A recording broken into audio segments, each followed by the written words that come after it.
மக்களே நம்ம வாழ்க்கையில நம்மள சுத்தி இருக்கவங்க ஒரு தர ஐடியா என்ன அப்படின்னா, நம்மளால முடியாது. ஆனா அவங்களால முடியும். அவங்க குழந்தைகளால முடியும் அப்படின்னு நினைப்பாங்க. ஆனா நான் அவங்க தர ஐடியாவ என் கால்ல போடுற செருப்பா தட்டி விட்டு போயிட்டே இருப்பேன். வாழ்க்கை பயணத்தில 4:47 காலை உணவுக்கு 3 தோசையும், மதியத்துக்கு அவியல் கூட்டும் அப்பளமையும் வச்சு சாப்பிட்டுட்டு ஒரு வழக்கத்த போட்டேன்.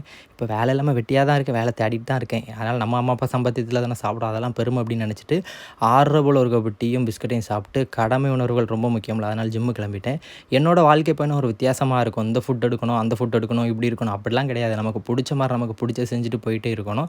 எல்லாமே எடுக்கணும். கொஞ்சம் கொஞ்சமா எடுக்கலாம் கரெக்ட்டு தானே. எப்பவும் 2 பழம் சாப்பிட்டுருவேன். ஈவினிங் போல ஒரு பழம் சாப்பிட்டுட்டு, தங்கச்சி ஜிம்மில விட்டுட்டு இன்னைக்கு போணுமா வேண்டாமா நினச்சிட்டு தான் இருந்தேன். சரி போயிரும் அப்படின்னு சொல்லிட்டு பாலும் குடிச்சிட்டு ஜிம்முக்கு வந்துட்டேன். இன்னைக்கு பைசெப் டே தான். பொதுவா எல்லாரும் 6 ஒர்க் அவுட் கிட்ட பண்ணிட்டு இருப்பாங்க. நான் 4 பண்ணதுக்கு முன்னாடி எனக்கு நாக்குலாம் தள்ளி போயிரும். பைசெப்ல பார்த்தீங்கன்னா, இந்த ஒரு 3 செட் தான் போட்டுருப்பேன். எத்தனை வச்சு போடுவேன் அப்படின்னா ஒரு 15 வச்சு, ஒரு டம்ளர் தண்ணியும் குடிச்சிட்டு எல்லாத்துலயும் ஒரு 3 செட் போட்டு ஒர்க் அவுட்டையும் முடிச்சுட்டு வீட்டுக்கு வந்துட்டேன். நைட்டுக்கு பார்த்தீங்கன்னா, வீட்ல மதியம் என்ன சமைக்கிறாங்களோ அதுதான் நைட்டு சாப்பிடுவேன். ஆனா 2 முட்டை மட்டும் எடுத்துக்கிடுவேன். ஒரு டீயும் குடிச்சிட்டு இன்னைக்கான நாள கடினமா முடிச்சுட்டேன்.